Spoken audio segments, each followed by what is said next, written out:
Bienvenidos a Milenio Mercados en Perspectiva, aquí como todas las semanas con el licenciado Jorge Gordillo, director de Estudios Económicos de Cibanco, y su servidor Manuel Somoza para platicar con ustedes de temas económico-financieros. Llevamos casi 3 semanas del mes de noviembre y estas han sido totalmente distintas. La primera semana fue para los mercados muy mala. Fue aquella en donde la Reserva Federal anunció el incremento de tasas y luego en la rueda de prensa el señor Powell generó una enorme confusión en los mercados y las bolsas se fueron a pique ese mismo día. Después tuvimos una segunda semana extraordinariamente buena, donde se revertieron las pérdidas de la primera y se ganó mucho más. Al final, lo que va de noviembre es ganador, diría yo, y esto fue producto del anuncio de la inflación en Estados Unidos al mes de octubre, que gustó mucho a los mercados, ¿por qué no decir la verdad? Y luego tenemos esta última semana que es sin pena ni gloria. Hubo algunas cosas positivas en algunos informes de empresas emblemáticas, como es Walmart, por ejemplo, pero también hubo noticias negativas con empresas igual de queridas como es Target, por ejemplo, ¿no? Una impulsó las bolsas hacia arriba y la otra impulsó las bolsas hacia abajo, pero al final la semana estuvo tremendamente lateral. No hubo ganancias importantes ni pérdidas importantes prácticamente en ningún lado. Sí les anticipo que noviembre está siendo un mes ganador. Ojalá y los mercados aguanten todavía la próxima semana, que será definitiva. El licenciado Gordillo y un servidor platicamos mucho antes del programa y tenemos 3 temas a tratar en forma muy específica. Uno es inflación y tasas de interés. Otro es el tema de la invasión de Rusia a Ucrania. Y el tercero es China y su política de COVID-0 que tanto lastima a su economía y también a la economía mundial. En el primer tema, voy a ser muy breve, lo que sentimos es que los inversionistas piensan que ya vimos lo peor de la inflación y que esta va a ir cediendo hacia adelante, lo cual los pone de muy buen humor y les da mucho aliento para que las bolsas puedan seguirse recuperando. Y por el otro lado tenemos a la Reserva Federal más cautelosa, que dice el dato fue bueno, pero seguimos todavía, tenemos que seguir esperando a ver si esto realmente es una tendencia y a ver si esto realmente nos permite a nosotros empezar a modificar nuestra política monetaria. En relación a Rusia, creo que también hay algunas noticias que pueden ser alentadoras y no me cabe la menor duda de que China se está pensando en modificar su política de COVID-0 porque sí está lastimando fuertemente los programas económicos de ese país. Pero ¿por qué no empezamos, Jorge, una por una, a ver cuál es tu opinión y lo vamos a comentar? Gracias, Manuel. Saludos a todos. Efectivamente. Y la primera es la más importante. Hemos dicho que el indicador más visto no solamente por el mercado financiero, ya por el sector privado, por los empresarios en general, es la inflación. Y la inflación es la que está mandando los cambios en política monetaria, los cambios en la percepción de inversión, en los cambios en la percepción económica. Y hoy el mercado financiero se está volteando, ha estado muy golpeado en el año. La bolsa de valores ha estado perdiendo muy fuerte por este tema de alzas en las tasas de interés, y el mercado de bonos también muy golpeado con las subidas también en las tasas de interés. Pero del dato de inflación a la fecha, el de Estados Unidos, el último de octubre, el mercado tomó el dato como demasiado, como la oportunidad para dar la vuelta a la hoja, para decir que las cosas están cambiando. Ya parece que hay un techo en la inflación, parece que ya llegamos a lo más malo. Y bueno, esto lo toma como que ya lo más malo ya pasó. Y entonces vemos al mercado con este entusiasmo, vemos a las tasas de interés de largo plazo empezar a bajar de manera constante, a las bolsas a tomar un ritmo de recuperación.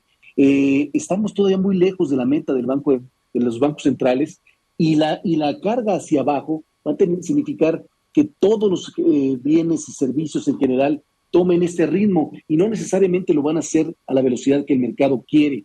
Entonces, cada dato de inflación que se vaya dando de aquí en adelante nos va a hacer dudar en algunas ocasiones que este proceso que ya anticipa y descuenta el mercado se vaya a cumplir. La labor del Banco Central, la labor de los bancos centrales, es decir, no se confíen, queremos que hasta no tener la inflación en nuestra meta, no nos vamos a mover en postura. Y están en lo correcto, porque si se dejan llevar por el mercado, pueden provocar que algunos sectores o algunos productos vuelvan a retomar o frenen su baja en la inflación, y entonces provocar algo que no quisiéramos ver todos. Lo que quisiéramos ver todos es que la inflación se baje rápido y que el efecto sobre la economía sea el menor posible. Entonces, bueno, estamos en esta disyuntiva entre lo que quiere dar a conocer el Banco Central y lo que el mercado está viendo, que hoy no empatan, estamos demasiado optimistas. Entonces, la recomendación es ser un poco cautelosos. De acuerdo contigo, creo que vamos a tener que estar muy, muy pendientes del dato de la inflación del mes de noviembre en los Estados Unidos, el cual saldrá hasta mediados de diciembre. Ahora bien, pasando al tema de Rusia, a mí me sorprendieron mucho las declaraciones del general Miller, en jefe de las Fuerzas Armadas norteamericanas, cuando dijo ya es el momento de tratar de empezar a hacer una labor de carácter diplomático. Ucrania, y fue muy duro en sus palabras, dijo es difícil que obtenga más logros de los que ya obtuvo, pero también tenemos que ser realistas, dice el general, y esta es una guerra que Ucrania simple y sencillamente no puede ganar. Es algo así como diciendo ya lo que obtuvieron, qué bueno, pero ya no va a haber más. Y también del propio lado ruso se hablan de miles y miles de bajas, de un desgaste brutal, de una estrategia militar fallida. Digo fallida porque tomando en cuenta el tamaño y la capacidad que se le suponía a Rusia, es una guerra que ha durado muchísimo con resultados pues no tan buenos para ellos, pero al final estas condiciones difíciles para ambos países en un invierno que ya es inminente, pues sí creo que pudieran empezar a darnos la pauta de que a lo mejor crece un poquito la voluntad para empezar a sentarse a negociar. No sé cómo lo sientes. Bueno, hace poco la directora del Fondo Monetario Internacional dijo que el caso de Ucrania y Rusia ha sido el riesgo número 1 para el mundo en este año, y posiblemente pueda seguir siendo para el próximo año. La situación es muy complicada y para todos no nos queda en la cabeza cómo van a lograr sanar tantas cosas que se han hecho entre los dos, tanto efecto negativo que han provocado, no solamente entre ellos, sino al mundo en general. ¿Cómo vas a sanar eso? Y no hay otra más que, como lo estás diciendo, tienes que empezar a definirlo, a decir, bueno, ¿cómo están las cosas actualmente? ¿Qué se puede esperar para el futuro? Y tratar de empezar a redefinir una nueva política diplomática entre Rusia y el Occidente, entre Rusia y la OTAN, entre Rusia y Ucrania, entre Ucrania y el Occidente. Y bueno, ojalá sea el camino y empecemos a darnos una luz de que las cosas pueden llegar a un fin óptimo o un fin razonablemente positivo, y no que sea esta una guerra que llegue para muchos años, ¿no? De acuerdo, Jorge. Y por último, bueno, tenemos el tema de China. Ese parecería como que debería de ser el más fácil, ¿no? Es una pena que China no haya reconocido que uno de sus principales problemas es la muy mala efectividad de sus vacunas, porque si sus vacunas hubieran sido efectivas, no estaría enfrentando lo que está enfrentando hoy. Al no haberse generado anticuerpos los chinos porque no se infectaron, que bueno, eso todos lo aplaudimos, bueno, pero pues la segunda fase no la llevaron a cabo. Y hoy la única medicina que tienen es que cuando se presentan los brotes infecciosos, lo único que saben hacer es cerrar las actividades, mandar a la gente a sus casas, pero esto genera un enorme malestar, genera un problema económico para ellos mismos, le genera un problema económico al mundo, porque hay muchos países que somos muy dependientes de una bola de cosas que le compramos a China y ellos simplemente no pueden hacer la entrega de esos bienes porque están cerrados, ¿no? Y esta ha sido la historia de nunca acabar desde el mes de febrero de este año. Yo creo que ya después de pasado el Congreso Comunista, el señor Xi Jinping ya sentado nuevamente con más fuerza que nunca por otros 5 años que pueden ser toda una eternidad, pues ya no tendría por qué estarse cuidando de estas cosas y tomar una actitud un poco más agresiva para resolver el problema.